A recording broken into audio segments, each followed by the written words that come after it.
Hello and welcome to the Handicapable Black Woman Throne Room. My view of humanity is a whole new tea. Well, let's just say I had a very interesting conversation with my father last night over dinner because I've mentioned before in episodes how I've always wanted to start my own business. I remember even in elementary school, or in actually quite a few classes, where a project would be have a business idea and either create or construct, or you're given a budget. And even with my advertising and marketing classes, there were a few times where I had a lot of accounting students, so I gave them a project, but then I gave them a budget because with with the school I was teaching at, not a lot of the students were majoring in it, but they were like, "Oh, I don't really have to care about marketing or advertising because it has nothing to do with my side of business." And especially finance and the accounting side, like sometimes they had attitude or they would fall asleep or leave or not pay attention because they thought it's the creative side. It's nothing to do with what they do. So then I had to show them, well, location, like you have to budget which location, how much money you're going to risk and why, what's going to make sense. Are you going to risk losing money if you go into a state, or if the budgeting, or if the team tells you we're going to do like snow blowers in Florida? It's like that's just a really easy example, but it's like you're going to need to know if the product makes sense within the budget, because if not, it's like you're risking losing money.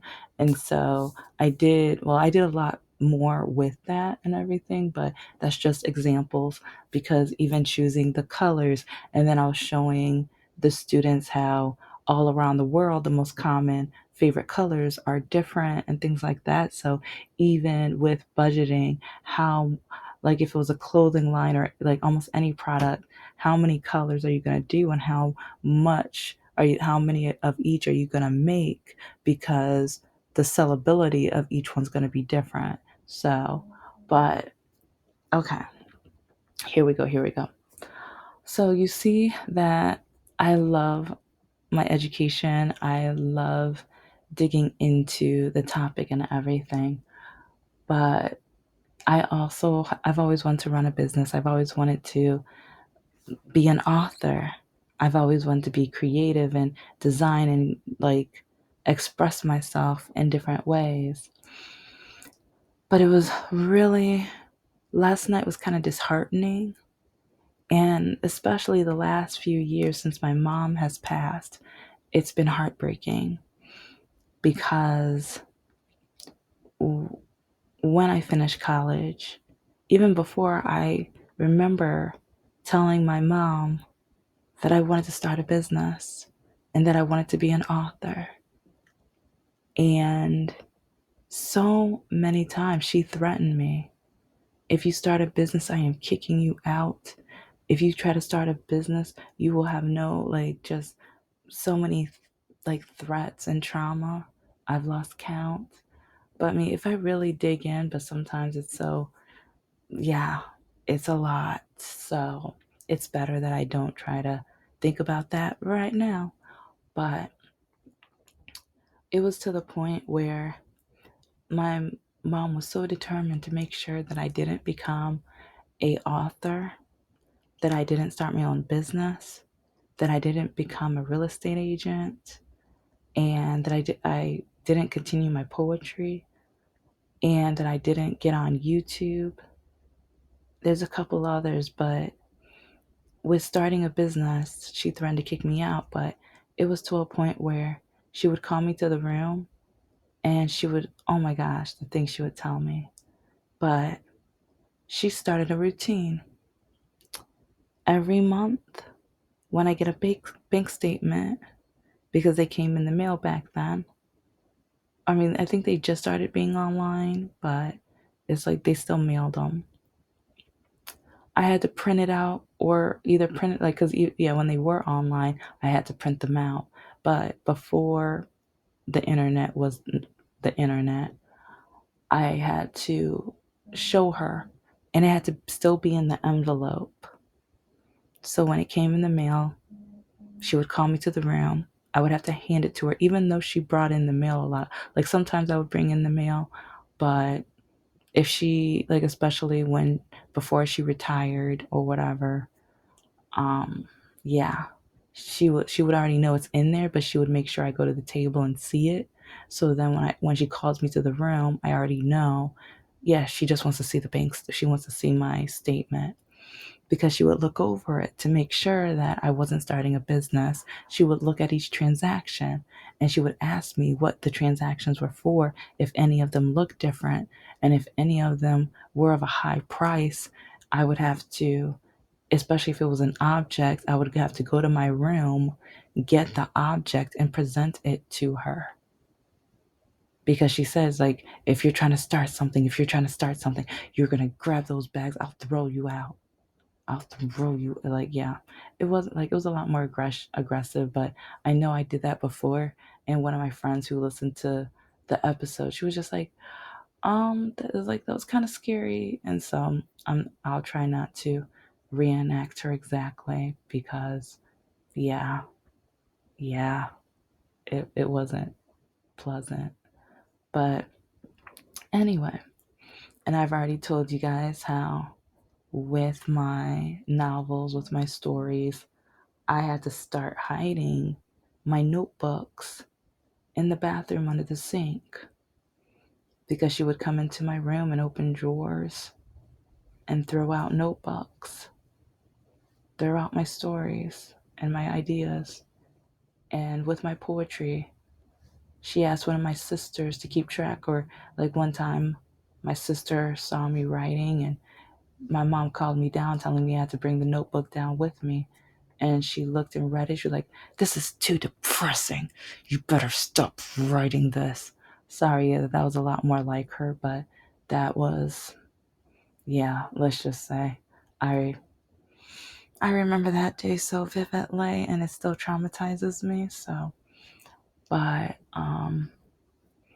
yeah, I remember I had a red mark on my neck after because she was so upset about the poetry. But yeah, she told me I had to throw that out too, and that if she ever saw that again. And that's the sad part. Like, some people are like, "Why are you telling all these stories?" No one ever believed me. And now that my mom has passed away, no one wants to hear about it. Everyone tells me, "That was the past. You need to move away from that. Your mother did that because she loves you. Your mother did that because she knew the best for you."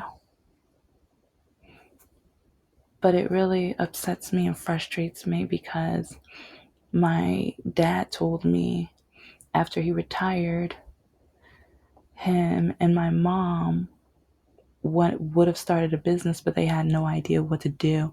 And they would probably be like billionaires or whatever if they knew what business to run.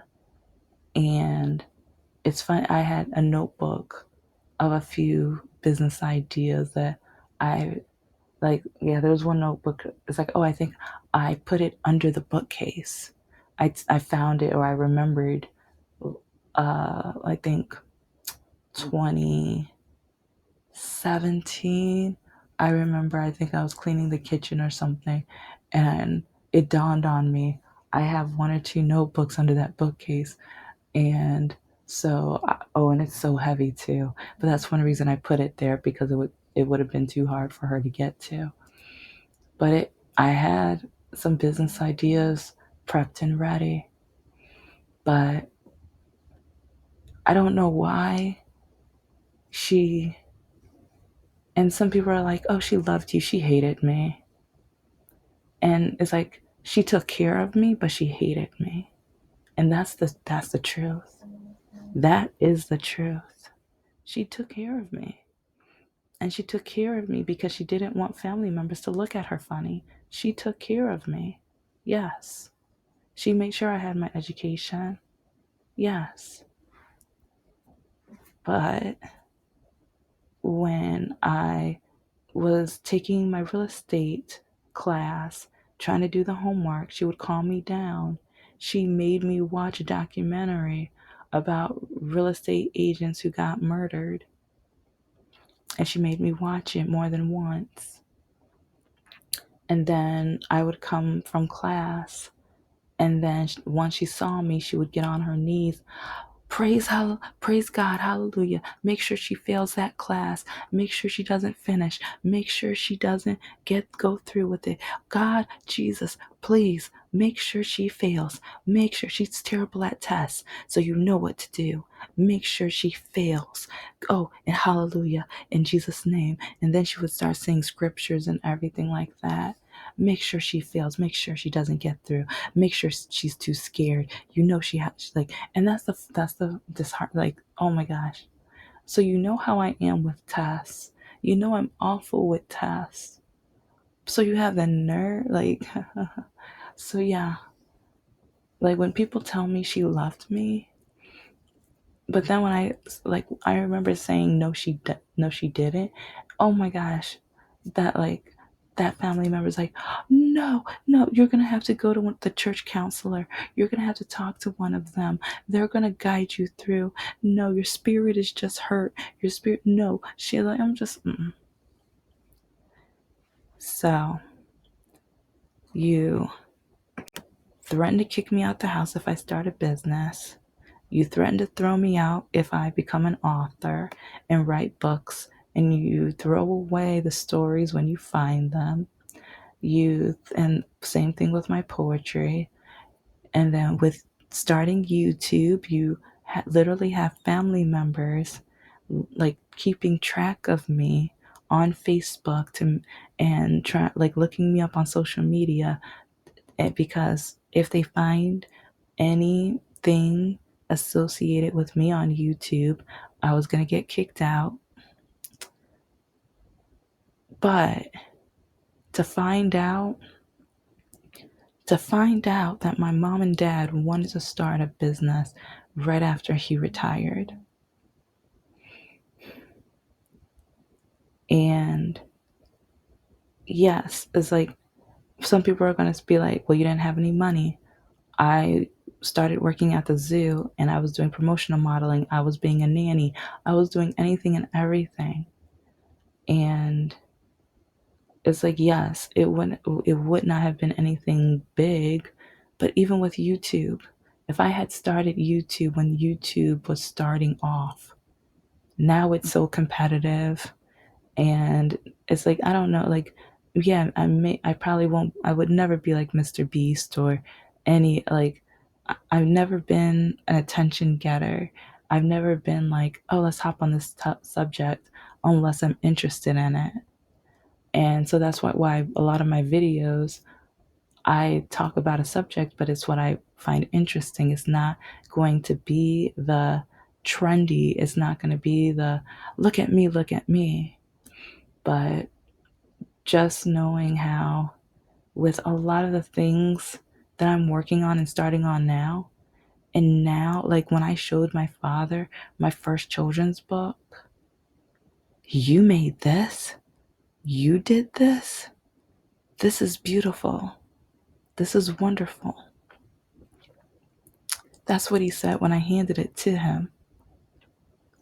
When I got back to my room, I was in tears because I was just like, all of these years I could have done this. All of these years. And even when my half sister looked at it when she was in town, she was like, oh, you're on point with the marketing. Look at the stuff in the back, too. Like, this is great. Keep going.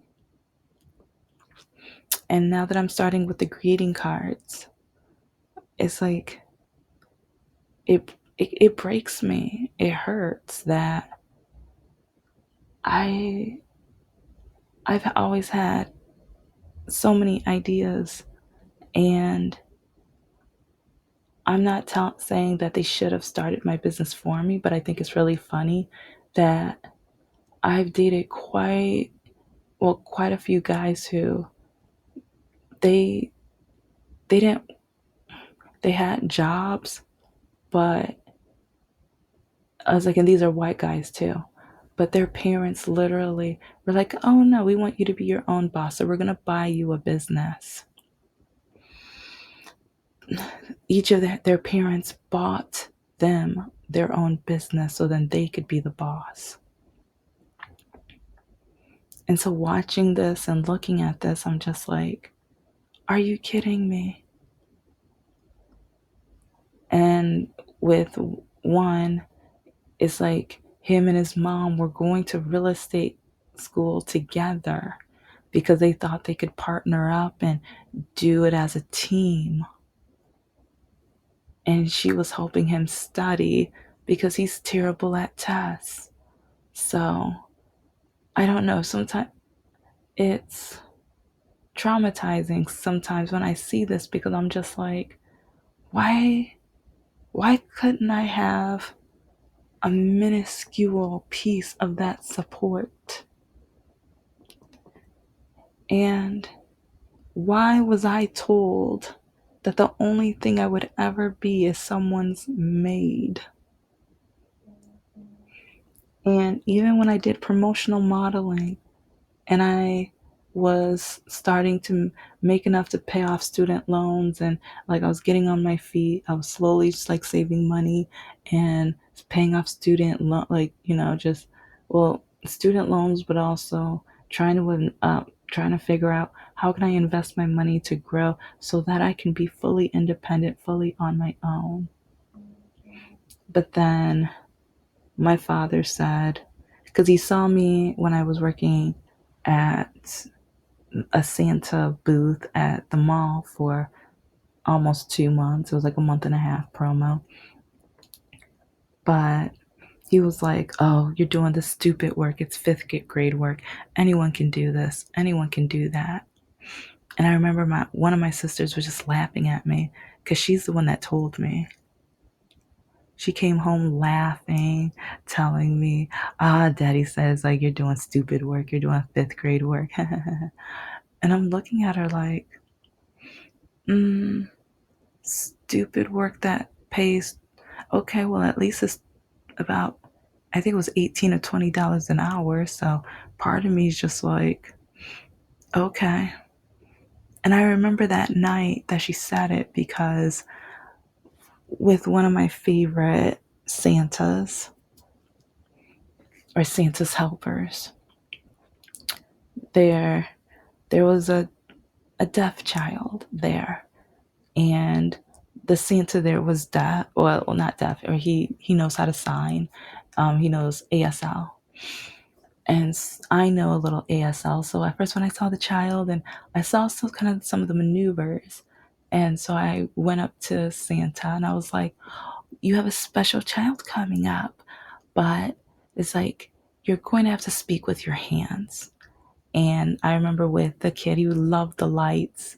And so I went up to him and I was like, "Do you like the lights?" And I said it in sign language. And oh my gosh, he got so happy. And he starts talking to me in sign language. And I was like, "Please slow down."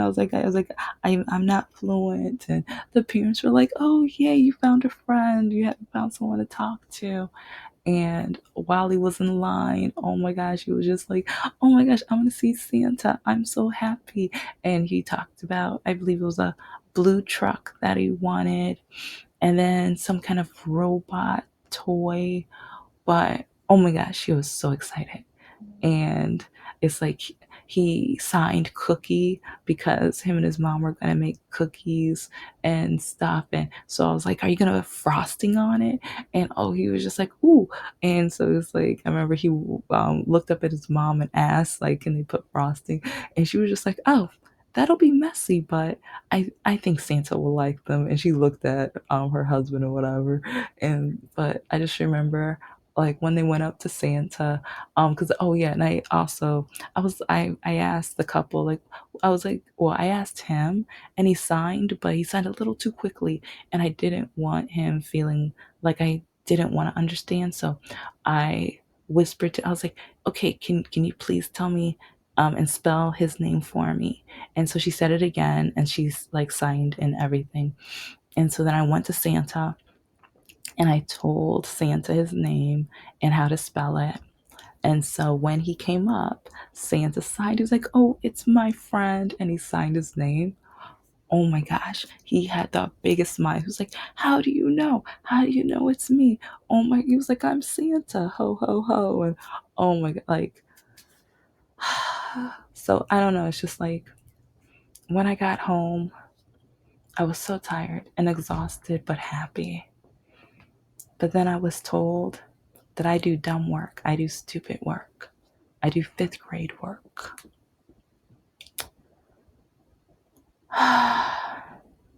Those are the days where I enjoyed what I do, but I hated my life. Yeah, but I've learned a lot, and even moments like that when I am writing my books and my stories, I remember moments, and I remember my goals, my dreams, and especially helping out the disability community and motivating those with goals and dreams when everyone else told them that they will fail, that they better not, and just you're a woman, you're a disabled, or you're a person of color, you're LGBTQ. It's like whenever we are cornered and told that we cannot, I want to be that voice that says, keep going, keep pushing, brush your haters to the side, and or let them be front row. Let them sit front row for when you do it succeed. Those are my goals. Those are my dreams. Because remember, I'm a gray sheep. I'm a gray sheep and I know it. My middle name should be disappointment because to almost everybody, all I have ever been was a disappointment. But over the last few years, when I've got to finally learn who I am, know my identity, I am able to grow and progress and become who I want to be. As long as I don't disappoint myself, I should be okay. And I just hope that more people are able to learn themselves, their identity, get through the mental trauma. Because, oh my gosh, trust me, I know, like, I am still drowning in the trauma. But and I'm going to be doing an episode on trauma. Because I saw a video that it's like 9 or 10 minutes, but I'm going to put it in the video. But, oh my gosh, it expressed so many of the things that I've done in my life to help me through that I didn't know was helping me through this awful moments in my life, the trauma in my life. And she even talks about how it changes the brain and things, and how for years doctors or the health people said the brain doesn't change, but they realized through trauma it does. And but then I found out like my writing helps me, my poetry, my novels, because with the bullies from my past, family that's family, huh? And or quote unquote family, because yeah, we can be connected by blood, but that doesn't make us family. Nope. When you see me post something on social media, so then you go and call my mom, yeah, But the funny thing is like I said, I've always been interested about business and marketing and stuff. Sometimes it would be about a small business and what they did in a unique way. And so my mom would call me in the room, "Why did you post this?" Because I thought they had a really good idea and it was a really cool article. This better not be giving you any ideas. Better not be giving you any ideas. Let me see your bank statement. Yeah. Sometimes if she missed a month or forgot, if a family member called them about anything, yeah. And the thing is, like, I showed, like, I I think there was only a couple times where if I was out of town when it came, sometimes she kept it in her room, but sometimes she would lay it on the stairs. So sometimes it would be a miss or whatever, but I was too scared to start the business. And then there was a time where I got an offer to move out the house and I started I started getting the things together, but then it was a scam. Well, it was connected with AT&T and T, and the guy lied, or like the salesperson lied and lied and lied. So it wasn't exactly, well, it was a salesperson who was doing and saying anything and everything, knowing that he didn't mean anything. Basically, he was a politician. So, but it taught me a lot. I learned a lot. And I know later on, if I'm able to start that business, I know who not to do. I will never do any business with AT&T. I know that much. But I've learned a lot, and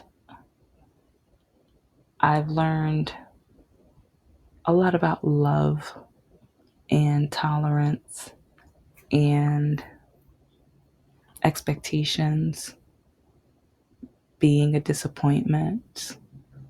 And I keep repeating it because I know I am, but I'm starting to be okay with it.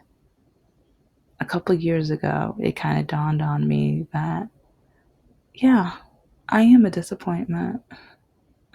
I am, but it's okay. Well, this is the Handicapable Black Woman Throne Room. I am a woman, I am of color, and I am handicapable. But most importantly, I am human, and I am also a disappointment. I am also a gray sheep. I am also determined to be my identity, myself, and pursue my goals. And I hope you decide to do the same. Have a wonderful day, and don't forget to check out our second moon once we have a clear day out. But oh, and I'm gonna, with the nerd channel, I am gonna do a video on what should we name our visiting moon.